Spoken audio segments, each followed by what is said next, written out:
Welcome to Hatman Strikes Back Daily Boxing News. So Jaron "Boots" Ennis makes a successful 154-pound debut with a first-round TKO victory over Lima. Let's talk about it. Now, when this fight was announced, there was a lot of criticism leveled at Boots Ennis and his promoter, Eddie Hearn. People wanted to see Ennis in against somebody more formidable, a name brand. But personally, for his first fight at 154, I didn't have an issue with it per se, because this is how it was normally done throughout the course of boxing history when a fighter moves up to a new weight class. I mean, Alexander Usyk, when he stepped up to heavyweight, didn't jump right in with an Anthony Joshua or a Tyson Fury. He fought Chaz Witherspoon, and then he fought Derek Chisora, and then he challenged for the heavyweight title. When Evander Holyfield moved up to heavyweight from cruiserweight, same thing. Don't get it twisted. Some great fighters jump right in at the deep end. I mean, Terence Crawford, first fight at 168, he's in there against Canelo. But like I say, my point is, great fighters in the past have had these kind of run-outs in a new weight class before they step up. So I didn't have any issue with Boots Ennis doing it per se, although I understand the frustration that some people expressed with the fact that Boots Ennis could have fought Vergil Ortiz ostensibly and didn't, despite saying that he would fight Ortiz, or his promoter Eddie Hearn saying he would fight him. I get that. But anyway, he goes in there against Uisima. I think I'm getting the pronunciation of his first name right. It's Portuguese. Lima had never been stopped.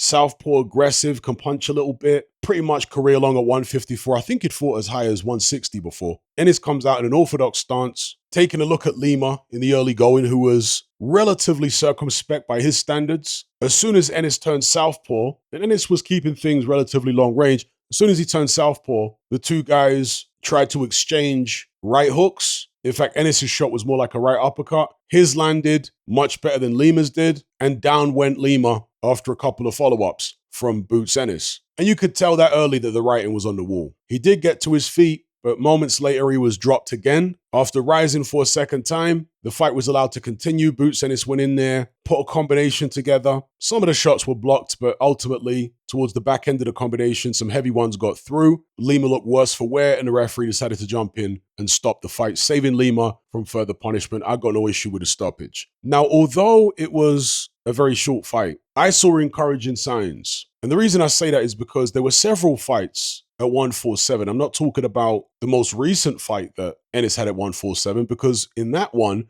there was no IBF check weight on the morning of the fight, or rehydration limit, should I say, the morning of the fight, because that allowed Ennis to rehydrate more than he normally would for his IBF title fights at 147 pounds. And that, for me, I'm talking about the Stanionis fight here, allowed Ennis to have more energy in his legs, more energy in his body, and to perform better against Imantas Stanionis than he had performed against Avanesian, for example.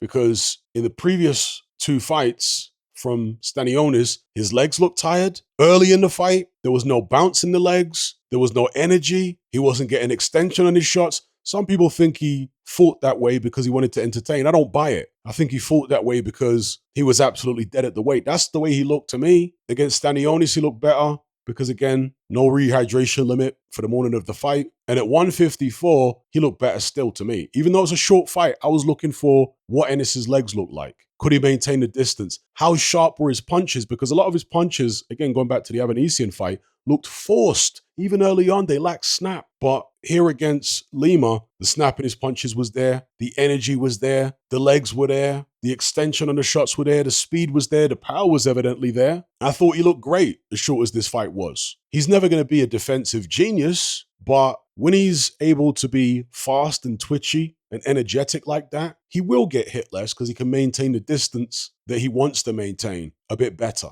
So I thought he looked good in this short fight, and in his post-fight interview in the ring, he called out pretty much everybody at 154. He said he wants Vergil Ortiz next. He said he'd also fight Charlo, Sebastian Fundora, Murtazalayev, and anyone else who's out there. He wants all the smoke. And I believe him. I don't think it's just rhetoric. They wanted one fight at 154 just to test the waters and see how he gets on. He got on fine. I mean, it couldn't have gone better for a 154 debut. Eddie Hearn kind of alluded to them, Team Ennis being promised a big fight, maybe against Vergil Ortiz. I'm assuming the promise was from Turki Al-Sheikh. So let's see if that manifests. because Vergil Ortiz has been talking about moving up to 160. Hopefully not before fighting Jaron Boots Ennis, but if that does happen, there are other interesting fights at 154 for Ennis. Again, Murtazalayev, Sebastian Fundora, and so on. Even Charlo, if people still want to see that. So yeah, job done by Boots Ennis. Called out the whole division in the post-fight interview. And that's quite a rare thing for a fighter of that level to do. Normally they say, oh, I'll leave it to my team. I don't want to mention any names, so on and so forth. But Ennis came out and was naming names. And he was saying he'd take any of them next. So yeah, let's see. Give me your thoughts in the comment section below. What did you feel about Ennis's performance? Was it what you expected? How do you think he'll do against the elite fighters at super welterweight? Drop it all in the comments. Don't forget to like and share this video and subscribe if you haven't done so already. Thank you all for watching. I'll catch you on the next one. I'm out.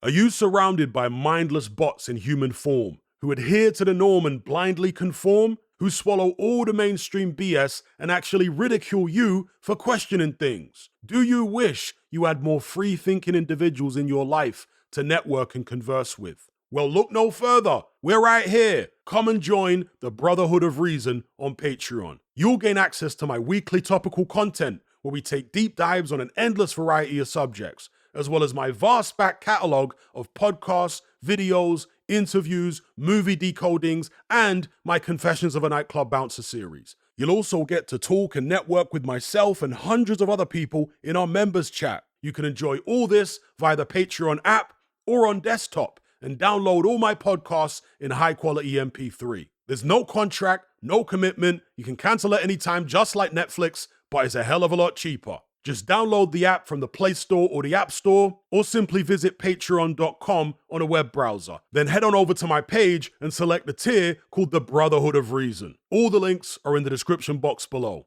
And just a quick money-saving tip for Apple users. If you purchase your Patreon subscription on the desktop site or on Android, then you'll avoid the ridiculous 30% fee that Apple charges for purchases made on the iOS app. So if you're on iPhone or iPad, save yourself some money by buying your subscription on the actual Patreon website or on Android, because it's a lot cheaper. Once you've made that initial purchase, you can then use the Patreon app on your iPhone or iPad thereafter to access and enjoy your content as normal.